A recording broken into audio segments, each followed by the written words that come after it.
ನಮಸ್ಕಾರ. ರಿವ್ಯೂ ಚಾನಲ್ಗೆ ಸ್ವಾಗತ. ನಾನು ಸೌಖ್ಯ ಗಾಂವ್ಕರ್. ಸದ್ಯ ಸರ್ಕಾರಕ್ಕೆ ಮತ್ತು ಮುಖ್ಯಮಂತ್ರಿ ಸಿದ್ದರಾಮಯ್ಯನವರಿಗೆ ಎದುರಾಗಿರುವಂತಹ ಮಹಾಕಂಟಕ ಅದು ಮೂಡಾ ಕೇಸ್ನಲ್ಲಿ ದೊಡ್ಡದೊಂದು ಬೆಳವಣಿಗೆಯ ಸುಳಿವು ಈಗ ಕಾಂಗ್ರೆಸ್ ಹೈಕಮಾಂಡ್ಗೆ ಸಿಗ್ತಾ. ಹಾಗಾದ್ರೆ ಈ ಹೊಸ ಲೆಕ್ಕಾಚಾರಗಳಾಗ್ತಿರೋದು ಯಾಕೆ? ದಿಢೀರ್ ಕೆಲವು ಬೆಳವಣಿಗೆಗಳಾಗಿವೆ ಮತ್ತು ಕೋರ್ಟ್ನಲ್ಲಿ ಸಲ್ಲಿಕೆಯಾಗಿರುವಂಥ ಈ ಹೊಸ ದೂರಿದೆಯಲ್ಲ, ಅದರಲ್ಲಿರುವಂಥ ಅಂಶವೇ ಸಿದ್ದರಾಮಯ್ಯನವ್ರಿಗೆ ಸಂಕಷ್ಟ ತಂದಿಡಲಿದೆಯಾ? ಹಾಗಾದರೆ ಕಾಂಗ್ರೆಸ್ ಹೈಕಮಾಂಡ್ಗೆ ಸಿಕ್ಕಿರುವಂತಹ ರಿಪೋರ್ಟ್ನಲ್ಲಿ ಏನಿದೆ ಮಾಹಿತಿ ಮುಂದೆ ಇಡ್ತಾ ಇದ್ದೀವಿ. ಮಿಸ್ ಮಾಡಿದ್ರೆ ನಮ್ಮ ಚಾನಲ್ನ ಸಬ್ಸ್ಕ್ರೈಬ್ ಮಾಡಿ, ನಿಮ್ಮ ಅಭಿಪ್ರಾಯ ಕಮೆಂಟ್ ಮಾಡಿ ತಿಳಿಸಿ. ಎಸ್ ವೀಕ್ಷಕರೇ, ಸದ್ಯ ಈಗ ಪ್ರಾಸಿಕ್ಯೂಷನ್ಗೆ ಅನುಮತಿ ಸಿಕ್ಕಿಲ್ಲ. ರಾಜ್ಯಪಾಲರು ಕಾದು ನೋಡೋ ತಂತ್ರ ಅನುಸರಿಸ್ತಿದ್ದಾರೆ. ಕೋರ್ಟು 20ನೇ ತಾರೀಕಿಗೆ ಮುಂದೂಡಿದೆ. ಇನ್ನು ಕೋರ್ಟ್ನ ನಿರ್ಧಾರ ಏನು ಅಂತ ಗೊತ್ತಾಗಿಲ್ಲ. 2 ದೂರು ಇದೆಯಲ್ಲ, ಖಾಸಗಿ ದೂರು ಕೋರ್ಟಲ್ಲಿ, ಒಂದು 20ಕ್ಕೆ ಒಂದು 21ಕ್ಕೆ ಅಂತ ಮುಂದೂಡಿಕೆ ಆಗಿದ್ದು ಇನ್ನೂ ನಿರ್ಧಾರ ಹೊರಗಡೆ ಬಂದಿಲ್ಲ. ಇದರ ನಡುವೆ ಈಗ ಕ್ಯಾಬಿನೆಟ್ ಸರ್ಜರಿ ಈ ವಾರದಲ್ಲೇ ಆಗ್ಬಿಡುತ್ತೆ ಅಂತ ಹೇಳಲಾಗ್ತಿತ್ತು. ಈ ಬಿಜೆಪಿ ಪಾದಯಾತ್ರೆ, ಅದಕ್ಕೆ ಕೌಂಟರು ಇದೆಲ್ಲ ಮುಗಿತಾ ಇದ್ದ ಹಾಗೆ ತಡ ಮಾಡದೆ ಕ್ಯಾಬಿನೆಟ್ಗೆ ಸರ್ಜರಿ ಮಾಡೋದಕ್ಕೆ ಹೈಕಮಾಂಡ್ ಲೆಕ್ಕಾಚಾರವನ್ನ ಹಾಕೊಂಡಿತ್ತು.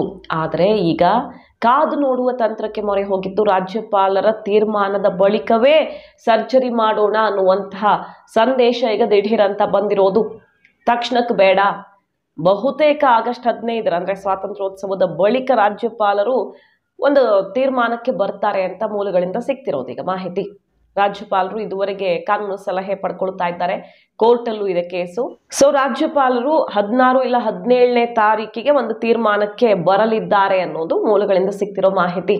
ಇದ್ರ ನಡುವೆ ಕ್ಯಾಬಿನೆಟ್ಗೆ ಸರ್ಜರಿ ಕ್ಷಣಕ್ಕೆ ಬೇಡ, ಇನ್ನೊಂದು ವಾರ ಕಾಯೋಣ ಅನ್ನುವಂತಹ ಸೂಚನೆಗ ಹೈಕಮಾಂಡಿಂದ ಬಂದಿದ್ದು ಮಹತ್ವದ ಬೆಳವಣಿಗೆಯ ಸುಳಿವು ಸಿಗ್ತಾ ಇದೆಯಾ ನೋಡಿ. 2 ದೂರುಗಳು, ಖಾಸಗಿ ದೂರುಗಳು ಕೋರ್ಟಲ್ಲಿ ಇದೆಯಲ್ಲ. ನಂಬರ್ 1 ಸ್ನೇಹಮಯಿ ಕೃಷ್ಣ ದಾಖಲಿಸಿದ್ದಂತಹ ದೂರು, ಅದನ್ನ 20ನೇ ತಾರೀಕು ಆದೇಶವನ್ನ ಕಾಯ್ದಿರಿಸಲಾಗಿದೆ. ಇನ್ನೊಂದು ಅಬ್ರಹಾಂ ಅವರು ಕೊಟ್ಟಿರೋ ದೂರು 21ಕ್ಕೆ ವಿಚಾರಣೆಯನ್ನ ಕೈಗೆತ್ತಿಕೊಳ್ಳುತ್ತೆ. ಏನಂತ ವಾದ ಮಾಡಿದ್ದಾರೆ ಇಲ್ಲಿ, ಕೋರ್ಟ್ ಏನಂತ ಕೇಳಿದೆ ಅನ್ನೋದನ್ನ ಗಮನಿಸಿ ಮುಂದಕ್ಕೆ ಹೋಗೋಣ. ದೂರುದಾರ ಸ್ನೇಹಮಯಿ ಕೃಷ್ಣ ಪರವಾಗಿ ವಾದ ಮಂಡಿಸಿದ ಹಿರಿಯ ವಕೀಲೆ ಲಕ್ಷ್ಮೀ ಅಯ್ಯಂಗಾರ್ ಅವರು ನೇರವಾಗಿ ಅಧಿಕಾರ ದುರ್ಬಳಕೆ ಮಾಡಿಕೊಂಡಿದ್ರೆ ಮಾತ್ರ ಸಕ್ಷಮ ಪ್ರಾಧಿಕಾರದಿಂದ ಅನುಮತಿ ಬೇಕಾಗುತ್ತೆ. ಅಂದ್ರೆ ರಾಜ್ಯಪಾಲರು ಪ್ರಾಸಿಕ್ಯೂಷನ್ ಅನುಮತಿ ಕೊಡಬೇಕಾಗತ್ತೆ. ನೇರವಾಗಿ ಏನೋ ಸೈನ್ ಹಾಕಿಸಿ ಮುಖ್ಯಮಂತ್ರಿಗಳು ಅಥವಾ ಅವತ್ತಿನ DCM ಏನೋ ಮಾಡಿಸಿದ್ದಾರೆ ಅಂದ್ರೆ. ಆದ್ರೆ ಈ ಪ್ರಕರಣದಲ್ಲಿ ಅನುಮತಿ ಅಗತ್ಯವಿಲ್ಲ, ಹೀಗಾಗಿ ತನಿಖೆಗೆ ಕೋರ್ಟ್ ಆದೇಶ ಕೊಡಬಹುದು ಅಂತ ವಾದವನ್ನು ಮಂಡಿಸಿರೋದು. ರಾಜ್ಯಪಾಲರು ಪ್ರಾಸಿಕ್ಯೂಷನ್ ಕೊಡದೆ ನಾವು ಹೇಗೆ ಪ್ರೊಸೀಡ್ ಆಗೋದು ಅನ್ನುವಂಥ ಕೋರ್ಟ್ನ ಪ್ರಶ್ನೆಗೆ ಅರ್ಜಿದಾರರ ಪರ ವಕೀಲರು ಈ ರೀತಿ ಉತ್ತರ ಕೊಟ್ಟಿದ್ದಾರೆ. ಈ ಹಂತದಲ್ಲಿ ಪೂರ್ವಾನುಮತಿ ಪ್ರಶ್ನೆ ಉದ್ಭವಿಸೋದೇ ಇಲ್ಲ. ಕನಿಷ್ಠ BNSS ಸೆಕ್ಷನ್ಗಳನ್ನ ಪರಿಗಣಿಸಿದ್ರೂ ದೂರು ಸ್ವೀಕರಿಸೋದಕ್ಕೆ ಅವಕಾಶ ಇದೆ. ವಾದ ಆಲಿಸಿದ ನ್ಯಾಯಾಧೀಶರು ಈಗ ಇದನ್ನು 20ಕ್ಕೆ ಕಾಯ್ದಿರಿಸಿದ್ದಾರೆ. ಅಬ್ರಹಾಂ ಅವರು ದೂರು ಕೊಟ್ಟಿದ್ದಾರಲ್ಲ, ಅದು 21ಕ್ಕೆ ಕಾಯ್ದಿರಿಸಲಾಗಿದೆ. ಅವ್ರು ಹೇಳ್ತಾ ಇರೋದು, ನಾನು ಕೊಟ್ಟಿರುವ ದೂರು ವಿಭಿನ್ನವಾಗಿದೆ, ಸಂಪೂರ್ಣವಾಗಿದ್ದು ಬೇರೆ ಸ್ವರೂಪದ್ದು ಅಂತ ಹೇಳ್ತಿದ್ದಾರೆ. CM ತಮ್ಮ ಅಧಿಕಾರ ದುರುಪಯೋಗ ಪಡಿಸಿಕೊಂಡು 55.8 ಕೋಟಿ ರೂಪಾಯಿ ಮೌಲ್ಯದ ನಿವೇಶನಗಳ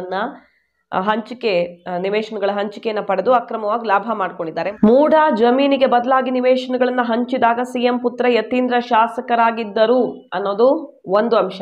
ಅಲ್ಲದೆ ಸಿದ್ದರಾಮಯ್ಯ ಲೋಕಾಯುಕ್ತ ಮತ್ತು 2013 ಚುನಾವಣಾ ಪ್ರಮಾಣ ಪತ್ರದಲ್ಲಿ ಈ ಜಮೀನಿನ ಬಗ್ಗೆ ಮಾಹಿತಿಯನ್ನು ಮುಚ್ಚಿಟ್ಟಿದ್ದಾರೆ ಅನ್ನೋದು ಅತ್ಯಂತ ಪ್ರಮುಖ ವಿಚಾರ.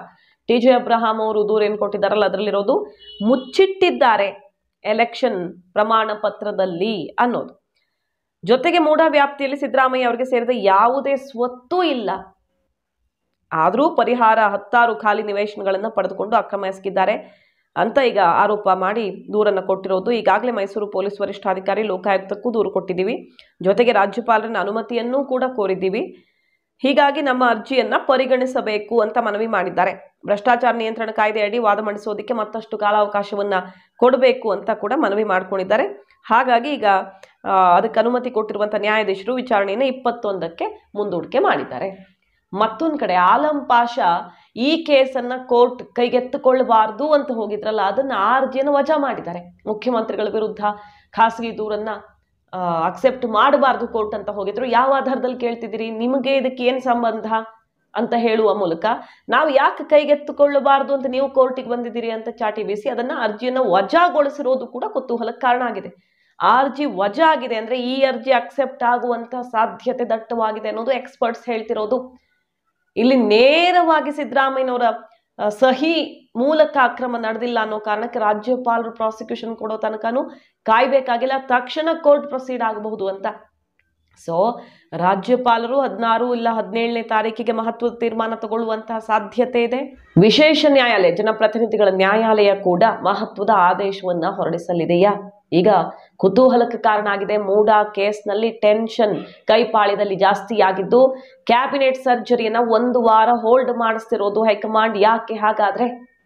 ನಿರಂತರ ಸಭೆಗಳನ್ನು ನಡೆಸ್ತಿದ್ದಾರೆ ಮುಖ್ಯಮಂತ್ರಿಗಳು ಕೂಡ, ಕಾನೂನು ತಜ್ಞರ ಅಭಿಪ್ರಾಯವನ್ನ ಪಡೆದಿದ್ದಾರೆ. ಈ ಕಡೆ ಸ್ವಾತಂತ್ರ್ಯೋತ್ಸವ ಮುಗಿತಾ ಇದ್ದ ಹಾಗೆ ಕರ್ನಾಟಕ ಪಾಲಿಟಿಕ್ಸ್ ಅಲ್ಲಿ ದೊಡ್ಡ ಬೆಳವಣಿಗೆ ಆಗುತ್ತಾ ಅನ್ನೋದರ ಕುರಿತು ಮತ್ತೆ ಚರ್ಚೆ ಮುನ್ನೆಲೆಗೆ ಬಂದಿರೋದು. ನೋಡೋಣ ಕಾದು. ಮಾಹಿತಿ ನಿಮ್ಗೆ ಇಷ್ಟ ಆಗಿದ್ರೆ ಮಿಸ್ ಮಾಡದೆ ನಮ್ಮ ಚಾನಲ್ನ ಸಬ್ಸ್ಕ್ರೈಬ್ ಮಾಡಿ, ನಿಮ್ಮ ಅಭಿಪ್ರಾಯ ಕಮೆಂಟ್ ಮಾಡಿ ತಿಳಿಸಿ. Thank you.